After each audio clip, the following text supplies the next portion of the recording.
जिसमें साबिका chief minister Omar Abdullah साहब का ये बयान एक अक्कासी है जिसमें बोला है कि मेरे वालिद का नाम लेकर ये इल्ज़ाम लगाया है कि जेल में बंद मौलाना सज्जान अहमद बरकाती को उनके खिलाफ इलेक्शन में उतारा गया है।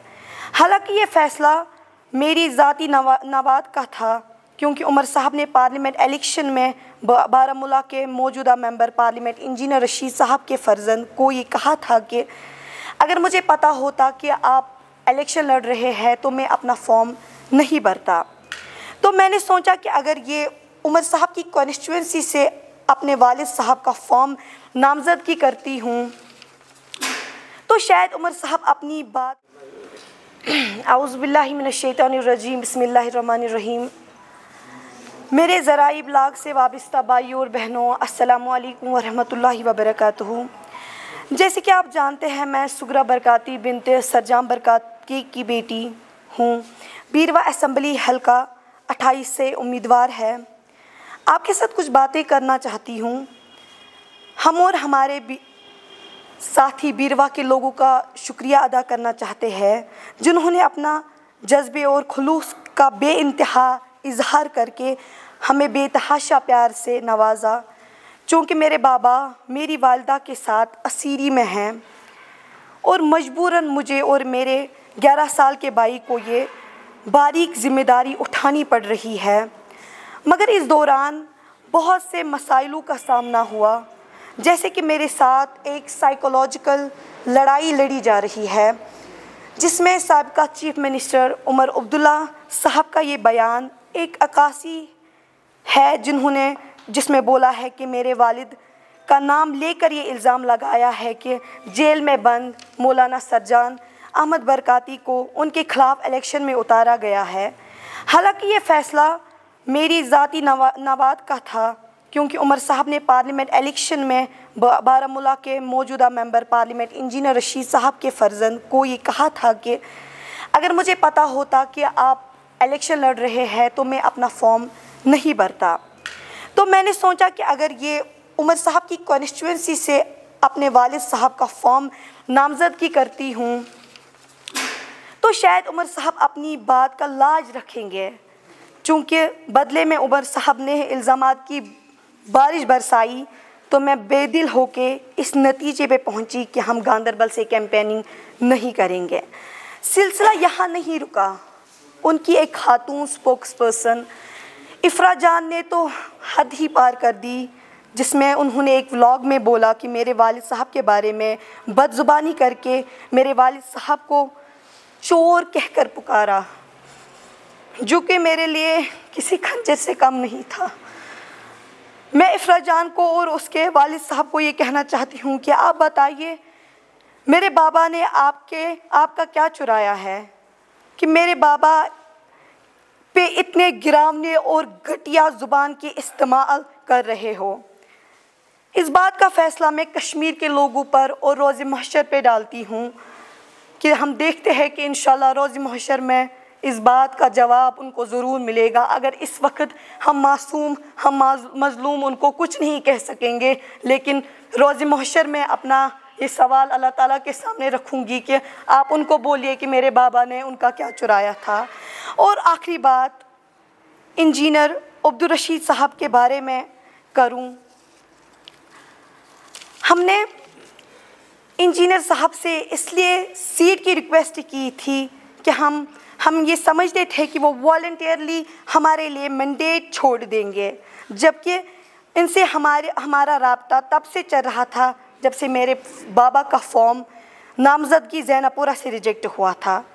और फिर उन्होंने अदालत से दूसरे और तीसरे फ़ेज़ के लिए इजाज़तनामा हासिल किया है।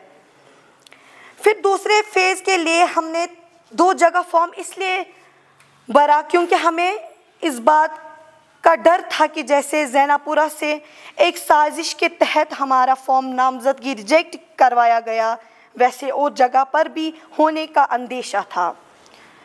चूँकि गांदरबल और बीरवा में हमें जीतने की ज़्यादा उम्मीद नहीं थी, मैं बीरवा और गांदरबल के लोगों को ज़्यादा जानती नहीं थी, मुझे डर था कि शायद हम इन 2 जगह से नहीं जीतेंगे, इसलिए हमने इंजीनियर रशीद साहब से लंगेट के लिए सीट छोड़ने का इसरार किया था। एक तरफ इंजीनियर रशीद साहब ने कुछ दिन पहले अपने बयान में ये कहा था कि हमें देर से पता चला, जो कि सच्चाई नहीं है। बरकाती साहब इलेक्शन लड़ रहे हैं और बकौल उनके लंगेट कॉन्स्टिट्यूंसी का मैंडेट बांट चुके थे, जहां पर उनके भाई खुर्शीद अहमद शेख साहब लड़ रहे हैं।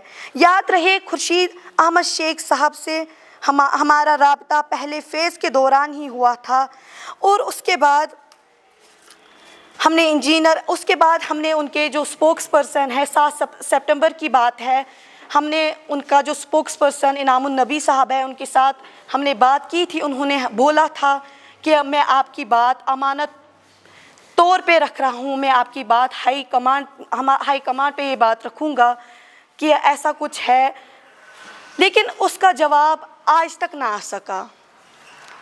मैं इंजीनियर रशीद साहब से ये कहना चाहती हूँ, आपसे यही पूछना चाहती हूँ कि आप अपने भाई का मैंडेट काट के आज जेल का जवाब वोट से नहीं देना चाहते, जब आपका ही एक स्लोगन था पार्लियामेंट इलेक्शन में, जब आपने ही एक स्लोगन आपने और आपके पार्टी वालों ने कहा था कि जेल का बदला वोट से है, जब उस वक्त जेल का बदला वोट से था, क्या इस वक्त जेल का बदला वोट से नहीं है? हम दोनों इस वक्त दोनों मजलूम बच्चे हैं। जब उस वक्त जेल का बदला वोट से था, क्या इस वक्त हमारे माँ बाप, कश्मीर के नौजवान जो जेल में बंद है, क्या इस वक्त जेल का वो बदला वोट से नहीं है? जी। बाकी पहले मैं एक बात कहना चाहती हूँ, देखिए मैंने पहले भी बोला कि मैं कोई सियासत लीडर नहीं हूँ। मुझे इस वक्त इस चीज़ में आने का मकसद एक ही है कि मेरे माँ बाप को जेल से रिहा कीजिए। जी जी जी जी, आप घबराइए नहीं, इस तरह का सवाल नहीं पूछा गया, हमें पता है। ये बताइए कि आपको लगा कि जिस तरह आप मैदान में कूद पड़ी, आपको लगा कि जो भी इलेक्शन लड़ रहा है खाली हवस है इक़्तिदार की और कुछ नहीं? सर देखिए, अगर मैं इस बात पे जाऊं तो मैंने पहले भी बोला कि हम इलेक्शन लड़ने के लिए नहीं आए हैं, हम जीतने के। मैंने पहले भी बोला कि अगर मेरे माँ बाप को जेल से कोई मुझे बोलेगा कि हम आपके माँ बाप को जेल से रिहा करेंगे, हम हर किसी चीज़ को लात मारेंगे। मैंने बोला कि ये इक़्तिदार की हवस में है, लेकिन इन्होंने साबित करके दिखाया, क्योंकि इस वक्त हम दोनों से बेहतर मजलूम कोई नहीं है। जब इस वक्त ये सीट नहीं छोड़ सकेंगे तो कल आने वाले दिनों में जब यही कह रहे हैं कि हम मजलूमों की बात करेंगे, जब वो इस वक्त हम दोनों मजलूम भाई बहन की बात नहीं कर सकते, तो मुझे नहीं लगता कि आने वाले दिनों में किसी की बात होगी। आप क्या महसूस कर रही है कि जो अब इलेक्शन में वोट पड़े हैं आपके फतह होगी? सर देखिए, इंशाल्लाह मैं उम्मीद करती हूँ कि अगर उन लोगों ने हमारा साथ नहीं दिया, बट मैं उम्मीद करती हूँ खुसूसन बीरवा के लोगों का, जिसमें मैंने पहले भी बोला कि मैं उनका शुक्रिया अदा करना चाहती हूँ दिल से। उन्होंने हमें सपोर्ट किया, मुझे उम्मीद है कि हम इंशाल्लाह फतह पाएंगे।